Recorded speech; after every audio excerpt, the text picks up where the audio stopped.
in this set of 3 videos, we're going to take a closer look at open response number 2 that's found on the Foundations of Reading NES test. In this first video, we're going to just look at the task or the prompt. In the second video, we're going to look at terminology and review a little terminology. And then the third video, we're going to put all that together and try a practice response together.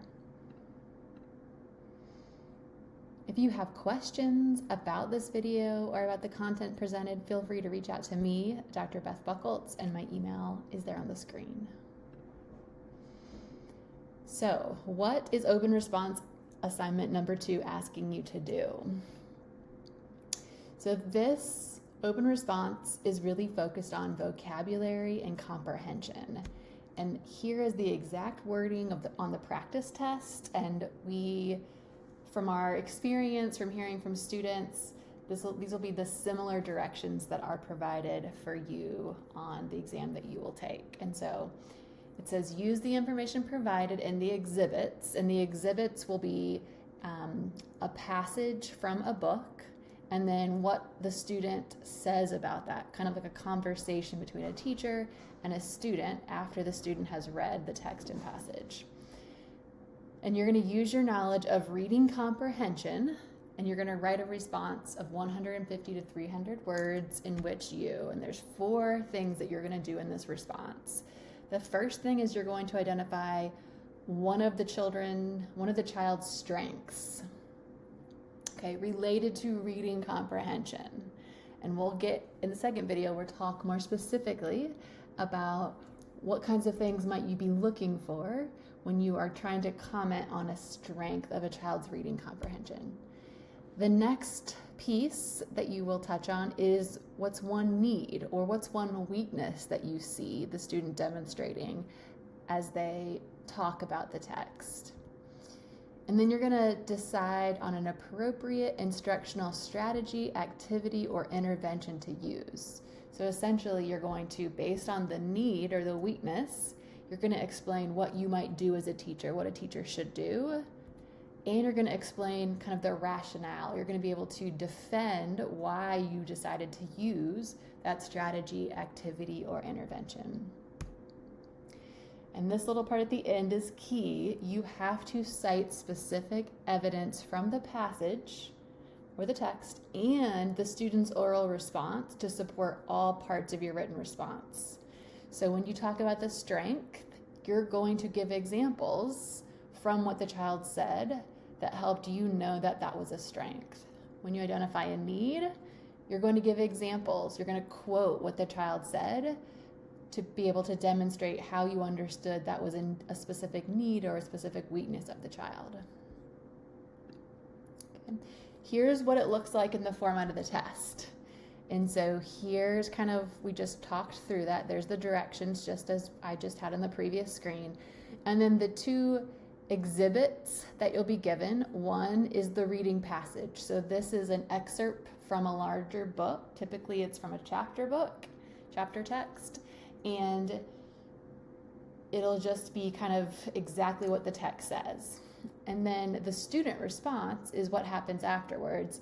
And you'll see this is kind of a conversation between the teacher and the student. And so it's intended that the student would read the passage aloud, read the passage silently, and then the teacher will prompt the child through a series of questions.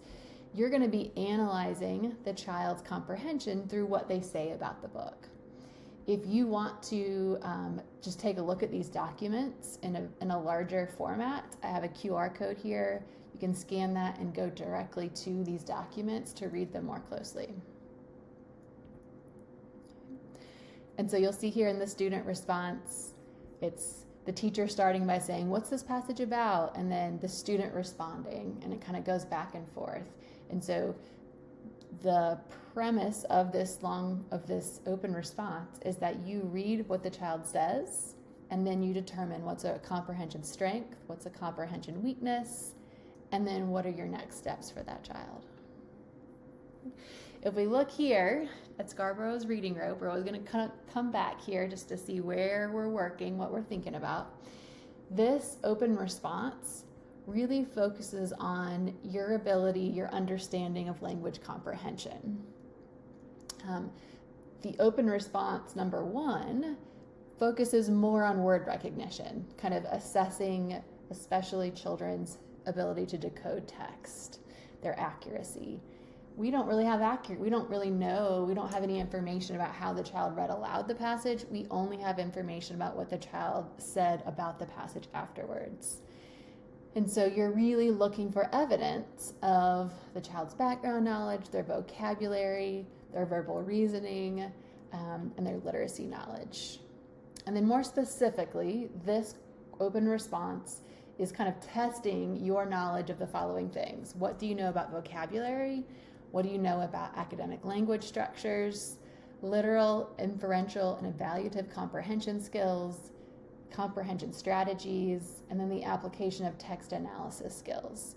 So these are kind of the terms that you will be using when you talk about a strength and a weakness and a next step.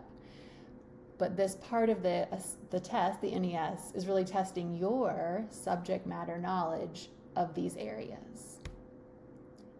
And then here's how it'll be scored. You'll write 150 to 300 words. It's typically 3 to 4 short paragraphs, and this is what you'll be graded on: the purpose, your subject matter knowledge, how you support and provide rationale. Okay. And then they have a little rubric that they indicate is being used to score your writing. And so you'll get a 4, 3, 2, or 1, or a U, or if there's no response, it's a B. In the following videos, we'll get more into reviewing the content knowledge that you as a teacher need to have to be able to write a high quality response that's going to get a score of a 3 or a 4. That's the second video. And then the third video, we'll walk through an example together, and I'll ask you to kind of try this out. Okay. And this video was made possible by the generosity of the Mebane Charitable Foundation.